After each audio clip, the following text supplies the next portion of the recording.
Hi,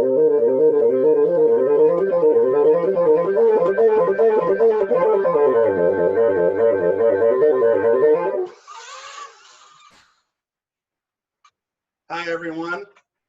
That's not a problem that happens to a lot of people, but it happens to all of us sooner or later, running out of air in the middle of the breath. And for someone like me, who rather surprisingly developed asthma in middle age after my career was already established, circular breathing was something of a godsend for me. In many ways, salvaged my career. And it's a difficult skill to learn. Not many people use it. It's kind of in certain respects, a bit of a novelty. But it's also worth noting that double tonguing used to be something of a novelty as well. Even in the Cleveland Orchestra under George Zell, it was called false tonguing and it wasn't used. But nowadays it's as normal could be. Now, in a technical sense, it's somewhat straightforward. You use your cheeks to sort of close off the back of the throat here, and then you use the cheeks to hold air like a chipmunk. And then you use those, the air stored in your cheeks to sort of push air into your instrument while breathing in through your nose, kind of a quick sniff in most cases. Most people use it to replenish their air supply in low flow instruments like oboe, and sometimes even on my bassoon.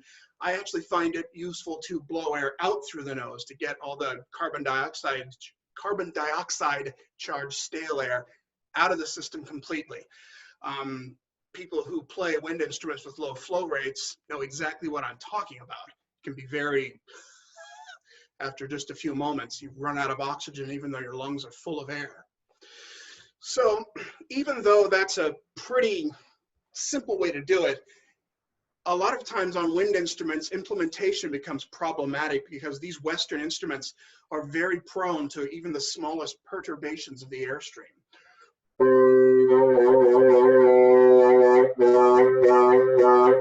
And so when we try and implement circular breathing, A, it's unfamiliar, and then B, it sounds bad when we go to try it at first. So I'll get into that a little later, but just to give you sort of an example of what actually happens while I'm doing it, I'll do a few examples. And I should probably put this disclaimer out here. I'm pretty good at this, but by no means am I a master circular breather. So there are some strategies I'll cover in a moment for cloaking your breaths if you need to, which can be very useful, especially in the beginning stages of learning this. So if I'm just holding a tone, you'll watch my cheeks puff out a little more. I admit I already play with somewhat chipmunky cheeks. And so this is sort of what you'll see / hear.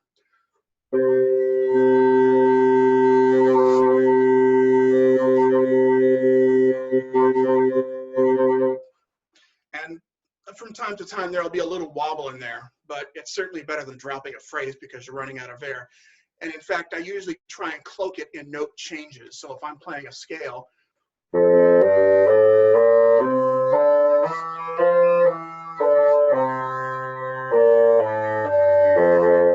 so this is not really a problem in fast excerpts. The one I just played for you at the beginning of this masterclass was something from the Ravel Concerto for Orchestra where the bassoonists just sort of chug away.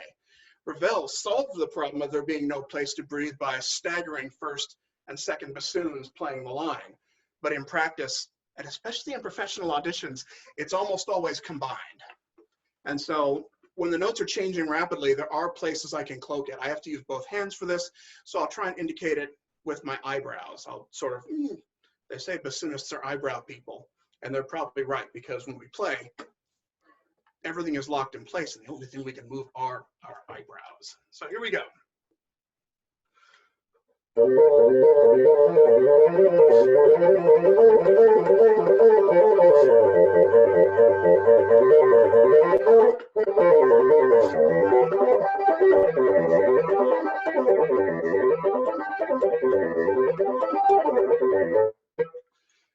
My finest rendition, but you sort of get the idea.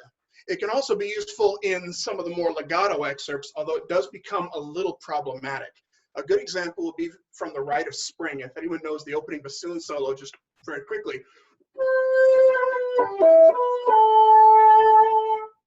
Right there in the orchestra part, that's tied over to the next line.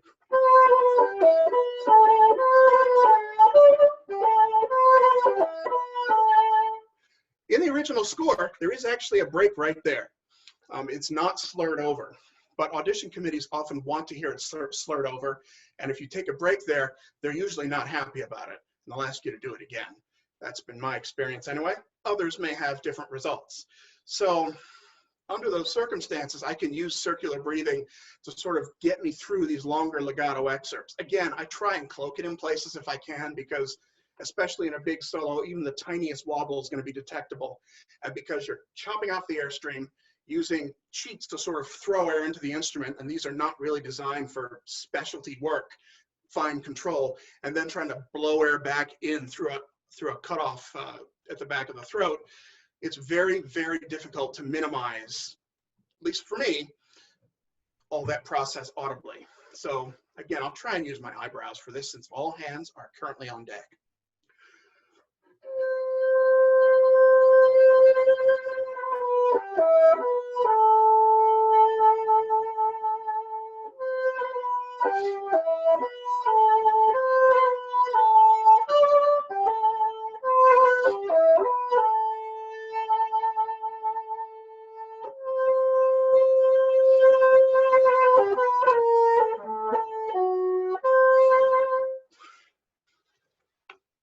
And so that's just an example of the circumstances under which I would actually use the circular breathing technique. Now, to get you from an abstract concept, which doesn't really work well with air right away, I actually have some setup exercises. If you look down on the comment section here on the Facebook page, our wonderful operations manager, Ethan, has some links set up there, which are relevant now and will become relevant a little later. So, but what you will need if you want to play the home game, a towel, this will become obvious shortly, some water, not necessarily in a purple thermos, but I can't think of a better way, a glass, preferably clear, but I suppose it doesn't really matter, and a straw. Now, the wonderful thing about these setup exercises is they draw very heavily on all of our childhoods. So I don't think there's anyone amongst our audience or on this planet, if they have straws and they have water, they've done these things. The first setup exercise is designed to sort of get you used to moving a substance out through your cheeks. And here we use our water. Oh, you'll also need a place to spit your water. This gets a little gross, but oh well. You'll get to see me doing the rest of this presentation with water all over me. The first thing you're going to do is basically just fill your cheeks up with water and get used to spitting it out in a thin stream.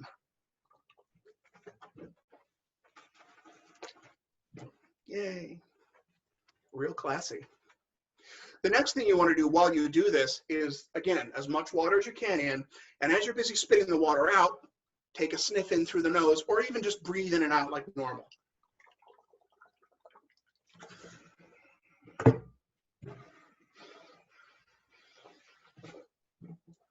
The whole point of this particular setup exercise, and now you see why we're using the towel, is actually to work on practicing closing the back of the throat off, using the musculature you will be using while getting the breathing going. And once you feel pretty secure with that,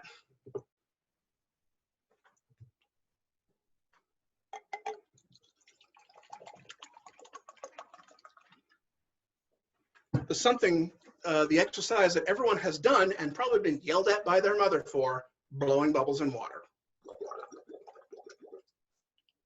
And so again, this is sort of the similar idea.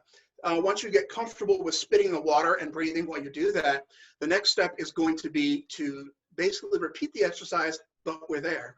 So the first, just try and use your cheeks to blow bubbles in water.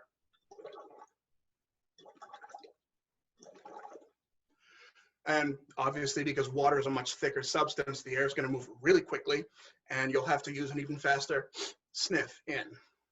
Now, once you feel comfortable with this, which you probably should pretty quickly, go ahead and try and take just a sniff of a breath.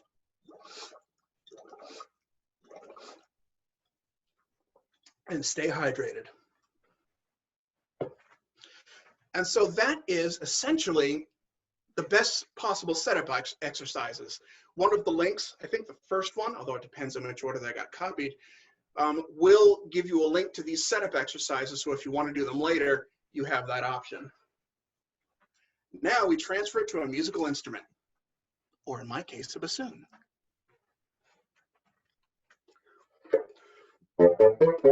Now, what normally will happen is people will do these setup exercises. They'll pick up their instrument, and the following will happen.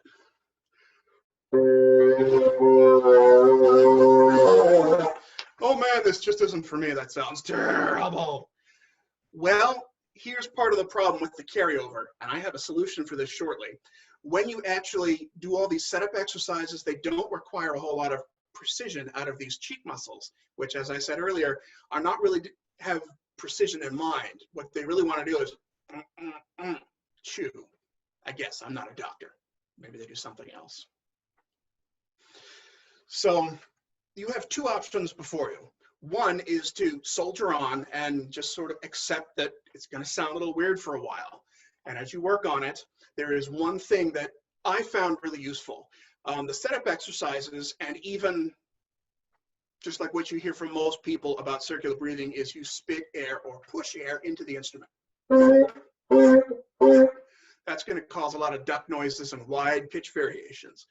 I found it more useful conceptually to use the cheeks to maintain the air pressure against the resistance. Normally, this is not a way we'd want to think of air supply. We want to think of wind moving through the instrument, not pushing against it. A bassoon reed vibrates a couple hundred times a second on average. And what happens is, let's see if I can get this, the reed will open and close, open and close. And the closed phase is, in my personal opinion, although again, I'm not quite sure at a physics level, is where the resistance comes from.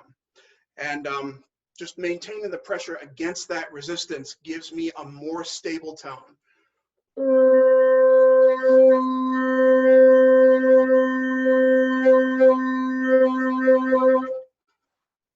Well, somebody finally followed my conducting. And as you work on your setup exercises, you can try and work that into maintaining pressure to get a supply going instead of forcing air out through your lips. Now, your other option, the first one being simply to soldier on. The second one is to find an intermediary. And this happened to me entirely by accident.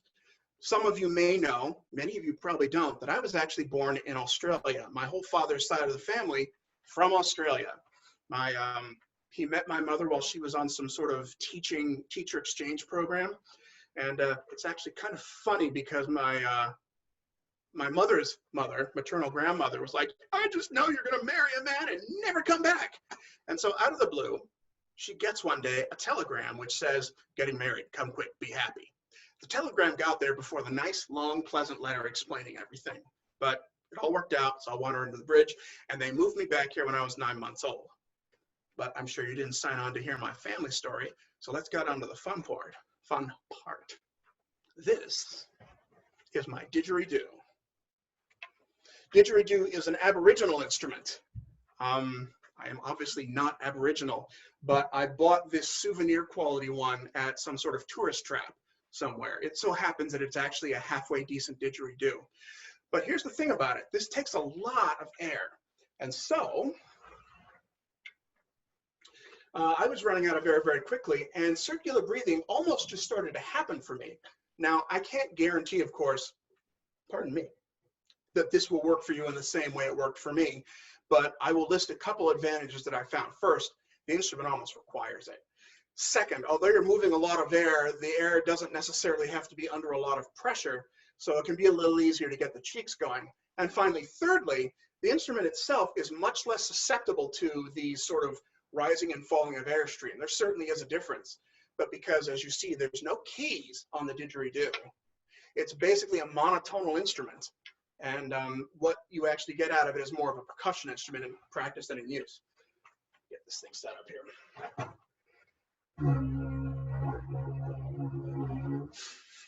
Of course, I'm going to screw up the first time I try it.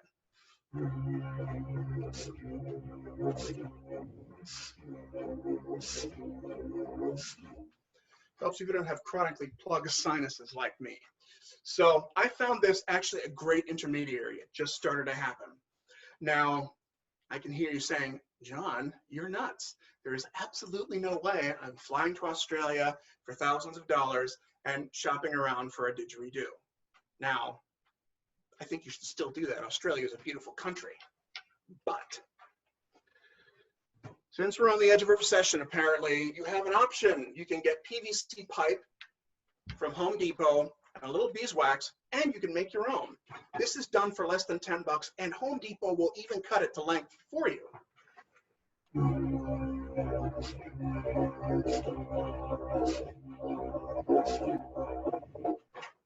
Now, if I'm going to recommend this, I should probably help you out with how to actually play it. Any brass players out there are going to start a little ahead because it is similar to the brass embouchure. Brass players, I'll do my best to imitate since I'm not a brass player, will buzz their lips. Very tight, high airflow through a concentrated area to produce a very fast vibration. All you really have to do is relax this. Of course, now I can't. So the lips are very loose. The corners are a little tight just to provide a little bit, but I'm not pulling them all the way out. It's just kind of setting. Goes up to the brass embouchure. If you tighten up and if you loosen up, you'll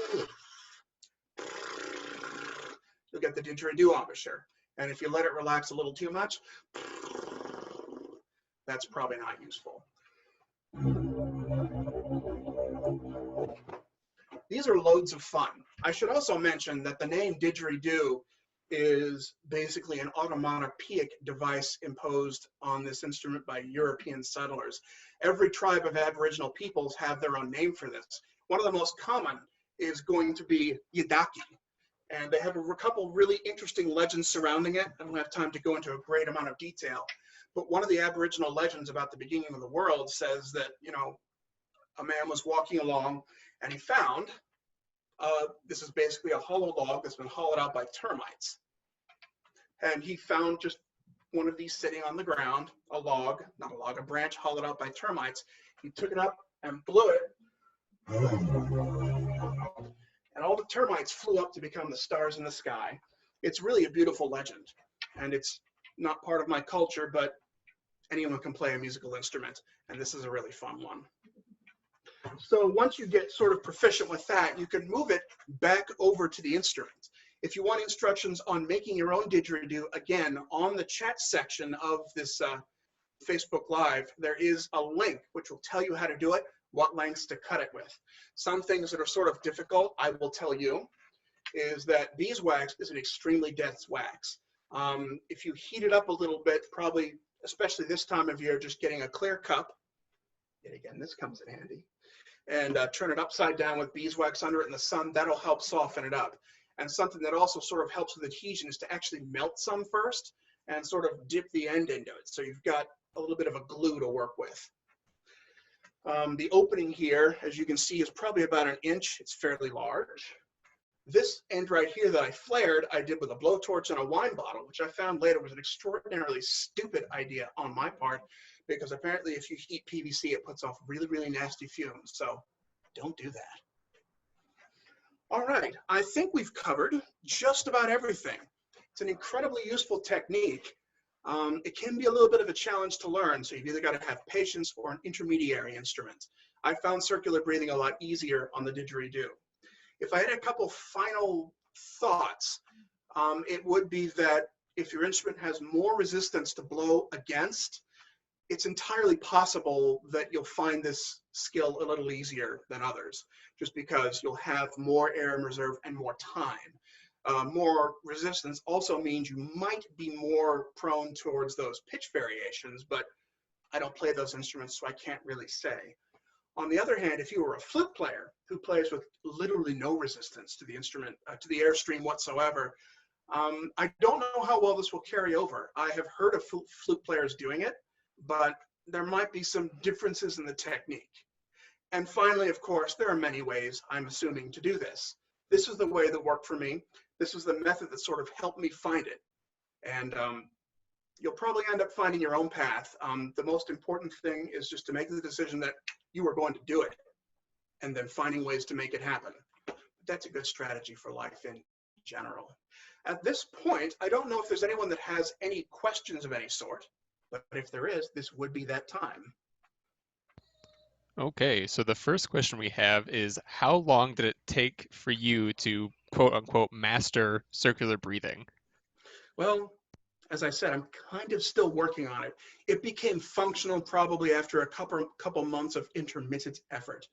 As I talked about before, the biggest thing to overcome on these Western instruments is they're subject to that wide pitch variation, tonal variations, and really sort of finding a way to get as little interruption as possible from what is by nature an interruptive process, cutting off airstream, restarting airstream. There are some websites I've seen that, in addition to the setup exercises, recommend that when you restart the airstream in the practice, you start saying ha, ha, to get a pulse of air into the instrument. It's possible that will help you. I didn't honestly find it very useful, but I also learned about that after I'd been working on it for a while. And I'm still working on perfecting it. One of my friends who plays in the Toledo Symphony, an oboe player, is extremely proficient at this, and I can't even hear it. The only evidence is you can hear sometimes she breathes in, but she's the real master. I just like, that seems pretty useful. And of course, over the years, I tried several times to learn and failed. I, pulled the ripcord on just about every attempt because of the things we talked about. It sounds terrible the first time you try it, and it seems like an insurmountable problem. And the next one is, are there ever times when you could use circular breathing in the orchestra but wouldn't? Well, sure. One of the things, I mean, there may be a little bit of a difference of opinion, but most musicians will tell you that art is a reflection of nature. Just about every artist of any kind will tell you that. And musical phrases need to breathe. And I wouldn't necessarily circular breathe to just plow right through a natural spot where the music wants to take a breath. For instance, where'd my seat strap go? I don't know, so I'm going to do this without it. Take something like Amazing Grace.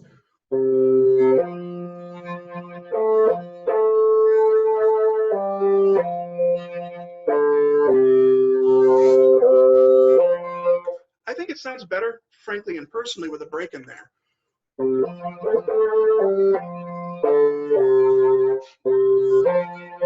It sounds a little unnatural to do it that way.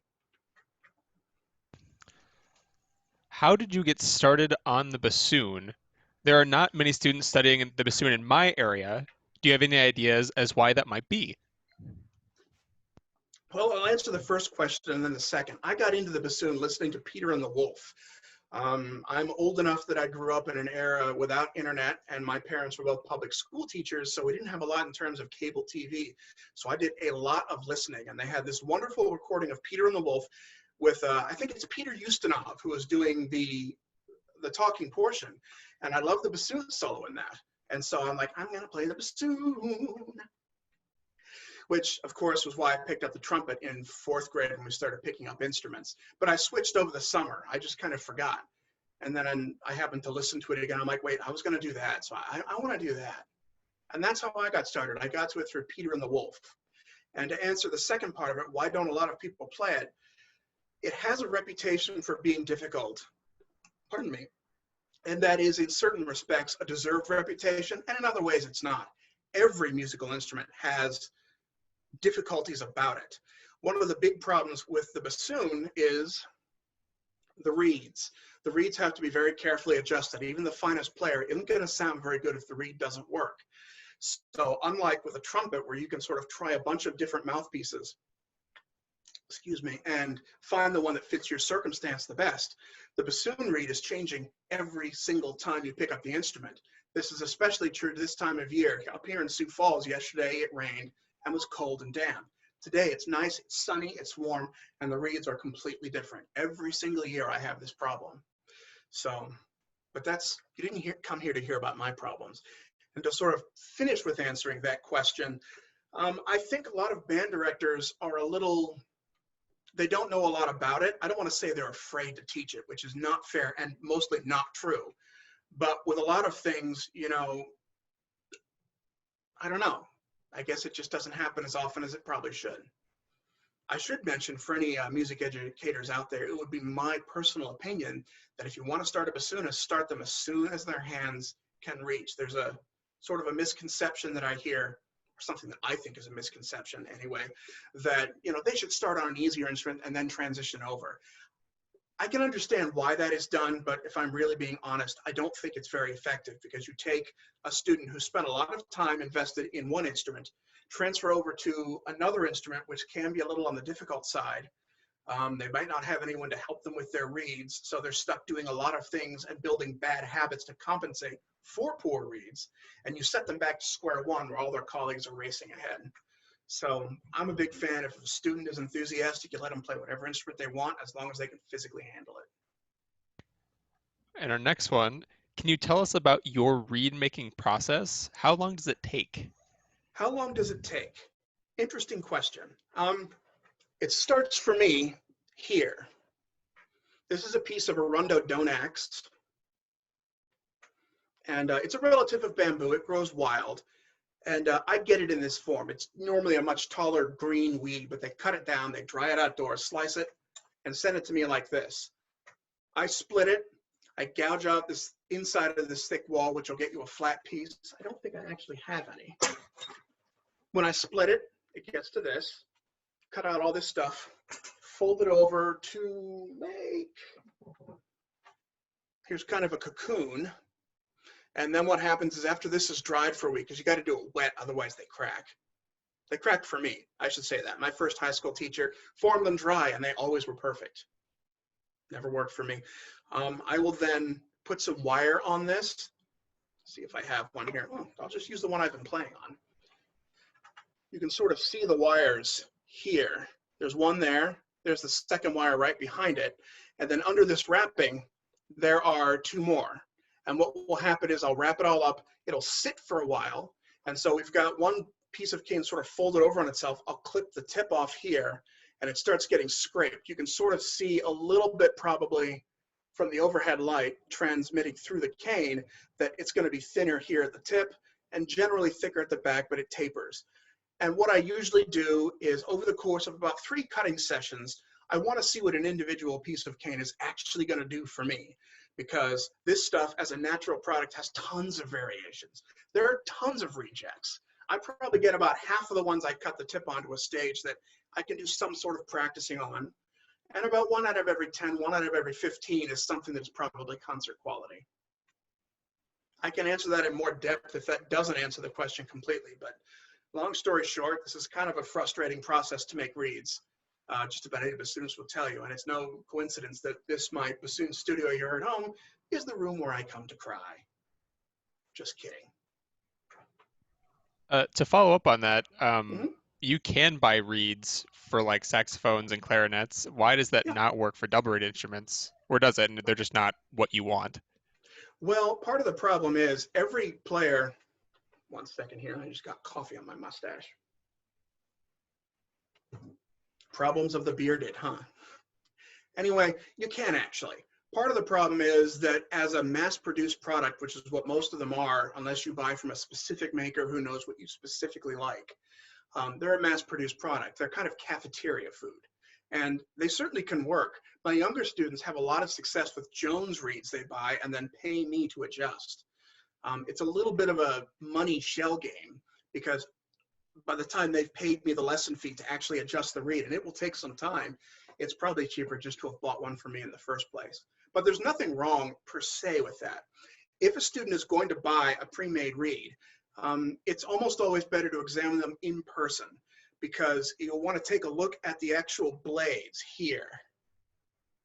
And what you want to do is try and find one that's very smooth. That probably, doesn't guarantee it, but it probably means you're getting a little denser, harder cane, which tends to result in better reeds. If it's got a lot of rough looking part, what happened there is probably it got wet. And when it dries, the grain will sort of rise up. And the more it does that, in my experience, the less stable it'll tend to be. But again, that's sort of a statement that all other things being equal comes from. One of the best things to do as a student, if you can, is find a private reed maker. And there are loads out there that make something more or less the way you want to play it. because every instrument is different, every player is different, every ensemble is different. If you're playing in an outdoors band, you're going to want a very loud reed. If you're playing in the Cleveland Orchestra, you're going to want a very refined reed that is very cooperative with the other sounds around you. If you play in a group that has woodwinds that are a little on the brighter side, your reeds will need to be brighter, maybe even your horn. You might need to select equipment. So that's the basic problem with buying a reed. It's cafeteria food, and to get the most out of it, you'll have to select intelligently, get lucky, and then have someone adjust it for you. And our last one is, do you have any favorite performance memories with the Sioux City Symphony Orchestra? I actually have several. One of the best ones in my personal memory was the Rite of Spring we did this last year. That was one of the biggest pieces of big bassoon solo music that I really haven't ticked off my list. And for me, that was really a great moment. And it was really great because the maestro sort of let me shape that opening phrase to my liking. Some conductors will be very micromanagey about it. And Maestro Haskins really just let me run with the ball. That is, in my opinion, one of the great marks of a great conductor.